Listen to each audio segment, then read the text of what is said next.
And please welcome the latest inductee to the USA Water Polo Hall of Fame, Carin Crawford. Thank you so much, Greg, for that introduction.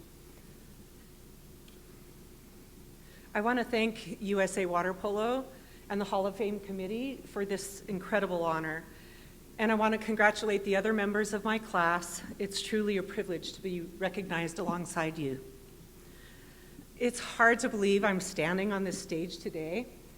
Looking back, my way to playing and coaching water polo was highly improbable. And there were so many invisible walls built into my journey that told me I didn't belong. But against all odds, I'm standing on this stage today, and I realized it was overcoming those barriers that define my journey. I want to take you back to 1984. I was a 19-year-old kid from Albuquerque, living on a ranch in Northern California, with dreams of becoming a horse trainer. My boss suggested I take night classes at Santa Rosa Junior College, so I flipped through the catalog and I signed up for two things: typing 1A and water polo. I thought typing was the class that would lead to future career opportunities. On the first night of water polo, I walked onto the deck and I realized I was the only woman in the class.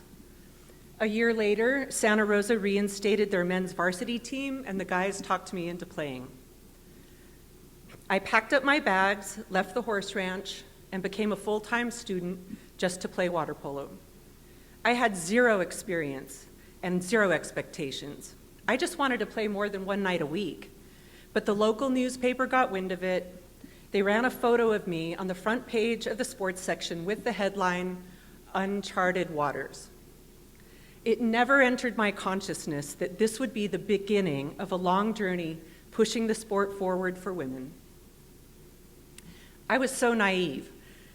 In hindsight, it wasn't the best water polo experience. I mostly sat on the bench. I went into the locker room all by myself. I had no idea what I was missing out on. I had yet to experience the incredible team bonds that I share with my teammates now. Yet somehow I stuck with it. I started hearing rumors about all women's university club teams down south at Cal and Davis. But this was 1985, BC, before computers. You just couldn't Google it. So I sat in the library for hours combing through college catalogs looking for any information. Finally, in the UCSD catalog, there it was, in black and white, Women's Intercollegiate Water Polo. I left a message with the athletic department. A few days later, a coach named Denny Harper called me back. He confirmed it was real. In the spring of 1985, I met Denny for the first time at Stanford University. It was also the first time I had ever seen two women's teams compete. I was mesmerized.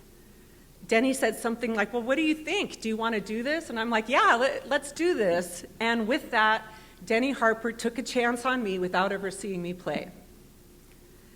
I arrived at UC San Diego in the summer of 1986. I met my teammates, and my life changed forever. I fell in love with San Diego, swimming at La Jolla Cove, exploring the beaches. It was a water polo paradise. And in the coming years, Denny Harper, you not only developed me as a player, you mentored me as a young coach, and you gave me the opportunities that have led to this moment. Thank you for making that phone call.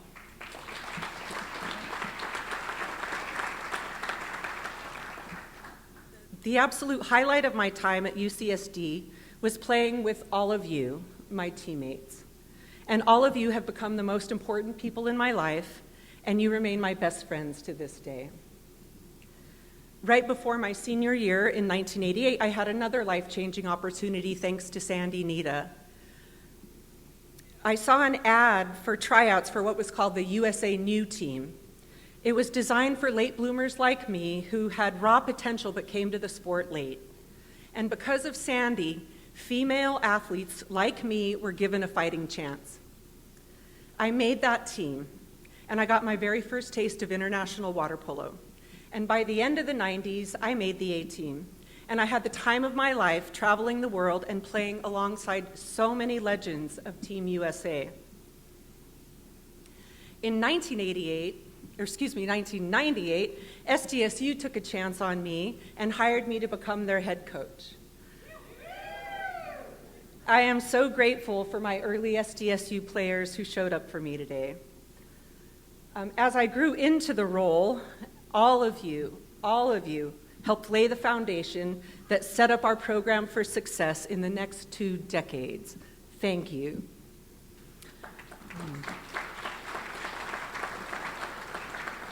I want to thank all of my assistant coaches from my time at SDSU, but a special shout out goes to Allison Gregory, who played on my very first team and later came back as my assistant coach for nearly a decade. Allie, I will never forget your fierce loyalty to me and the program, and some of my fondest memories at SDSU are coaching alongside you, especially our back-to-back appearances in the NC2A tournament in 2007 and 2008.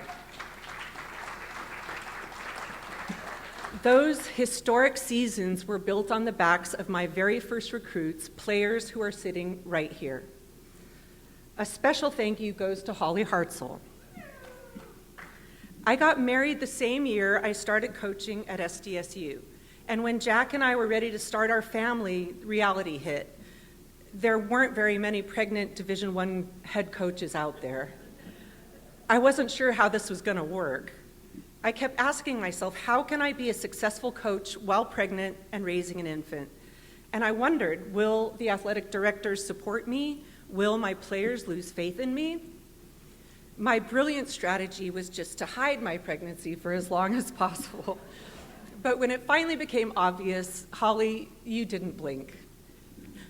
As our captain and leader, you reacted with pure, unadulterated joy, and that sent a ripple effect through the locker room. It may have seemed like a small thing in the moment, but you took a scared, young, pregnant coach, and through your kindness, transformed my fear into hope and optimism. Thank you.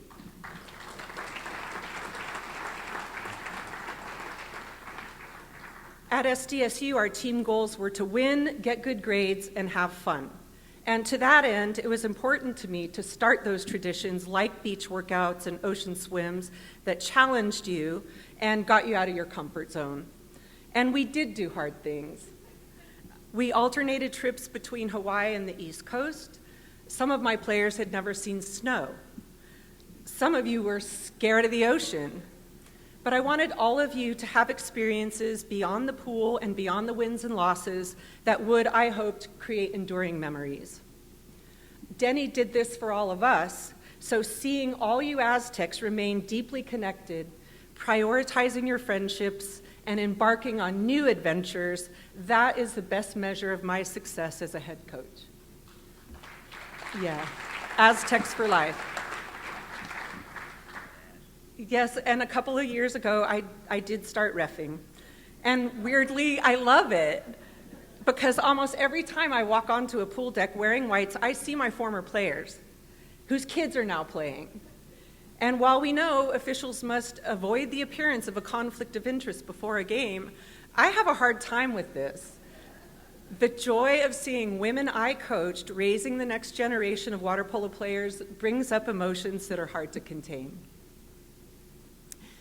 And finally, a highlight of my career at SDSU was my friendship with the legendary Baseball Hall of Famer, Mr. Padre, Tony Gwynn. Tony said something that always stuck with me. He said, I was never a big home run slugger. I hit mostly singles into the gap, but when you do that consistently, year after year, it adds up to a Hall of Fame career. When I look back at my own 40 years in water polo as a player and a coach, Tony Gwynn's words hit home. I never wore an Olympic medal around my neck as a player. I never won an NC2A championship as a coach. But every day, for 4 decades, sometimes against all odds, I did all the small things. I kept showing up. I kept hitting water polo singles into the gap. And all the small things added up to this moment. I was 20 years old when I signed up for that water polo class at the JC. So I got a late start, And I still can't get enough of this sport. So yes, I'm still playing. I will be suiting up with my teammates tomorrow and competing at Masters Nationals, and it is an absolute joy to be playing with all of you decades after we met at UCSD. Sunset teammates for life.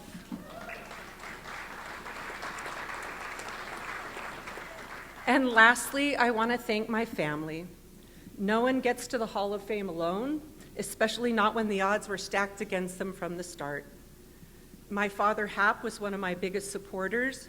My brother, Callan, and nephew, Ryan, made the trip out here to celebrate with me. And to my husband, Jack, you had your own career and held down the fort to be with our boys while I was living out of a suitcase and spending long hours on the pool deck. And for that, I am so very grateful.